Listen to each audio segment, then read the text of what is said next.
Hey everyone, and welcome. After analyzing thousands of games, we've identified a bunch of concepts players in Diamond and below aren't using, causing them to lose more. Today, we've isolated our top 5 tricks that aren't being utilized. These tricks have been handpicked by a huge team of analysts and content creators, with the goal of helping you to significantly improve your lane phase. This is the first collaboration between Skillcapped and Mobalytics.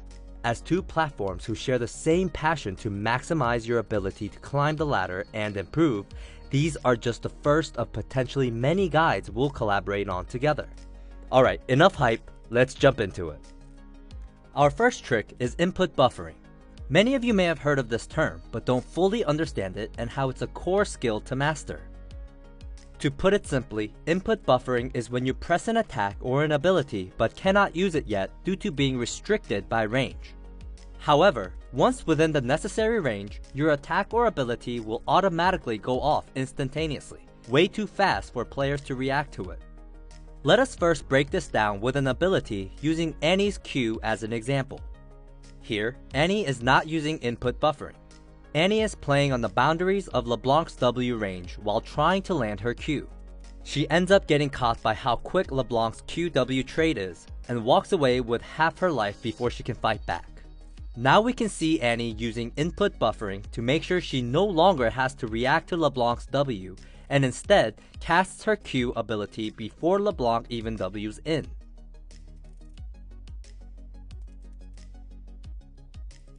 To do this, Annie's walking back and forth on the boundaries of LeBlanc's W range, baiting LeBlanc's W.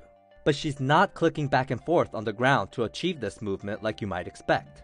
When moving backwards, she clicks on the ground, but when moving forward, she's actually pressing Q onto LeBlanc, which moves her champion towards LeBlanc to enter the required range. This is called input buffering. The moment LeBlanc W's forward, she'll enter Annie's range, releasing Annie's Q instantly as it has already been pressed before LeBlanc uses W to enter her range. Now we have a basic understanding of input buffering for an ability. You should know that it also works for auto attacks. In this example, we can see Jinx immediately auto attack after flashing. This was really fast, and that's because she right-clicked before flashing. A subtle but huge difference. This mechanic has Jinx trying to auto-attack but cannot due to initially being restricted by range. But as she flashes into range, it leaves her opponent with no time to respond thanks to input buffering. A more interesting example is to combine an ability and an auto-attack with input buffering on Twisted Fate. As TF, going for the classic flash gold card doesn't always work out, as the enemy has time to respond and use their own escape or flash. However, by locking in gold card and right-clicking for the auto attack on his opponent before flashing, just like the Jinx, he instantly uses gold card as he flashes into range, leaving the opponent again with no time to respond with their own flash. Our second trick is for making ganks way easier for your jungler to land by manipulating your opponent's position in the lane. When moving in a certain way, you can actually encourage your opponent to move to the correct side of the lane where your jungler is approaching from. Let us explain. The whole point of players being in lane is because that's where the minion waves are. Players want gold, and they want experience from minions. For this reason, they stay near the waves to be in range for last hits and experience. Why are we stating the obvious? Well, if you position vertically to your opponent, this closes distance between the two of you. Their response to this isn't going to be walk back in a straight line out of range from a crucial minion wave. Instead, they'll position diagonally from you to maintain sufficient distance while farming minions and avoiding trading until they're ready to trade. So if you swap lane side to position vertically to your opponent, their natural reaction, unless they're looking to trade in that moment, is to play the opposite side of the wave to you, or diagonally, to keep a safe distance while staying near the minion wave. This allows you to manipulate their position. So, if your jungler is coming from the right and your opponent is playing to the left side of the lane, swap to the left side as this closes distance between you and your enemy. Then, if they swap to the right, they'll open themselves up to a gank. If they trade with you, you can use this to bait them into a gank anyway. In this example, we can see Ryze utilize this concept to bait Nautilus into a diagonal position, favoring the side of the lane his jungler is approaching from. Nautilus naturally isn't going to be laning vertically with the Ryze, and they're able to pick up a kill from the gank.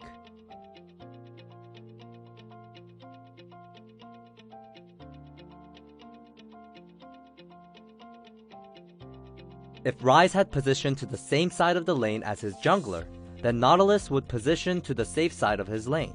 The one thing you want to be aware of when applying this concept is that if you're unaware of where the enemy jungler is, you're positioning further away from your own jungler when doing this. Doing this possibly opens yourself up to getting collapsed on in the exact same way that Nautilus did, essentially getting yourself hooked while fishing.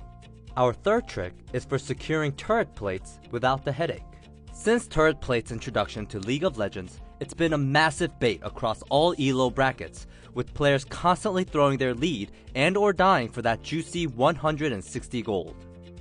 We'll now teach you a simple way to claim your well-earned plates while maintaining your lead.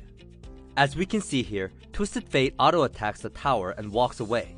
He makes it all the way to the river while still picking up a turret plate. This is a great visual for how far away you can actually be while still collecting your gold, though you'll usually need to rely on your minions knocking down plates and not your teammate.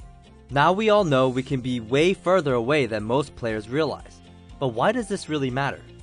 Well, when knocking down plates, it usually means you're winning lane. If you stick around too long for the plate, you run the risk of your opponent returning from a recall and keeping you in lane before you can recall. This can easily cause you to throw your lead due to running out of resources, with the most likely outcome getting forced to base at a bad time.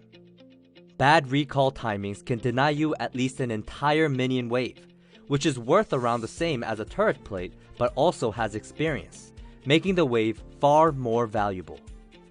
Not only can this cost you a minion wave, but would also give your opponent a free window to roam that they wouldn't otherwise have had, allowing them to kill your teammates while you're suddenly stuck in lane, all for that turret plate. When deciding to go for the plate, you can do it in a much safer and more efficient way thanks to the high radius we can utilize to pick up the gold.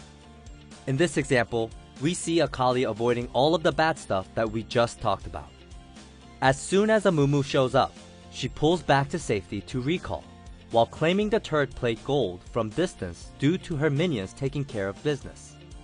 Even if there's no jungle threat and you don't need to get distance from the tower before your recall, then you'll still want to recall early.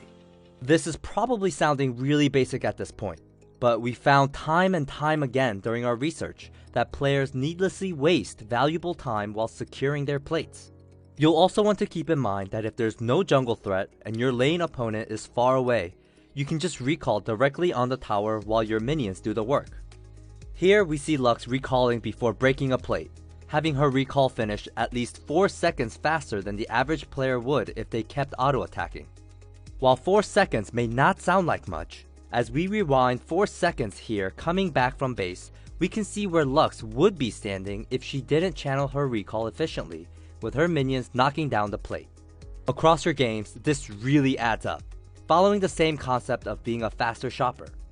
Better recallers and shoppers get to lane faster, causing them to gain more experience and gold over time with their superior map presence. Our fourth trick is a basic and super easy one you can apply right away on any ranged champion to help avoid missing those cannons and tilting out of control. When you auto attack from range, you're essentially casting a projectile that has a travel time. This means you have to estimate how fast your auto attack will leave your champion and connect with a minion to secure the last hit based on where you're standing and how fast the minion is dying to your own minions.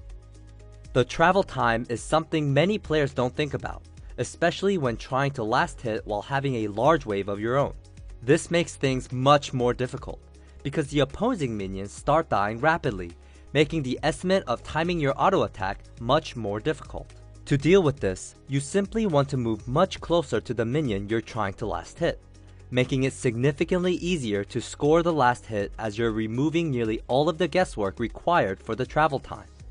This is typically fairly safe to do when you have big waves like this, even if your opponent is in lane, since you'll have the bigger wave to trade back with.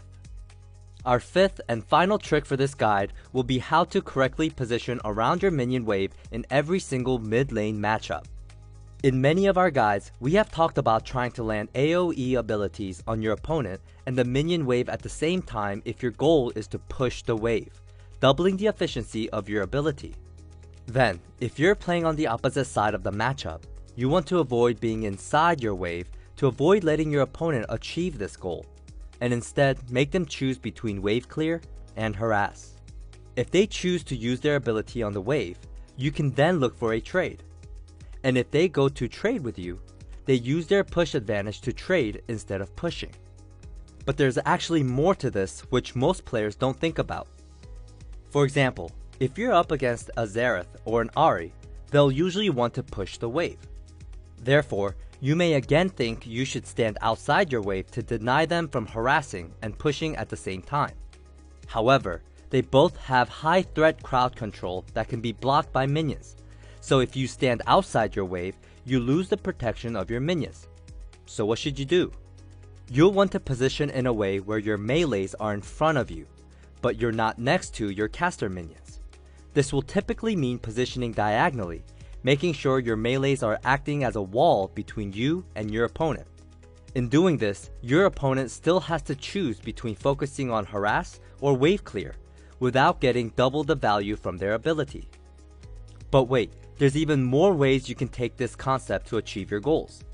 If you actually want your opponent to push, and they have AoE trading abilities, then you can just stand inside your wave while still trying to dodge. For example, at level 1, if you wanted Fizz to actually push into you at the start so that you can freeze, then stand inside your wave, as when they use E, they'll AoE your minions, causing their wave to push. This very concept can be applied to any scenario where your wave is pushing to your opponent when you don't want it to. This works consistently in Platinum and below, where most players autopilot their control over the wave. So, if your opponent has strong AoE trading like Ryze, Brand, Viktor, Corki, who typically try to permashove or can use the wave to improve their trading, you want to stand outside of the wave. If your opponent likes to push, but have the skills that needed to be blocked by minions like Ahri and Xerath, you'll want to stay away from your casters and use your melees for protection. And if you want your opponent to push the wave, stand inside it and bait their AoE spells during trades. Alright, you've now learned the 5 tricks you didn't know for mid lane. Go ahead and practice them in your own games to take your climb to the next level.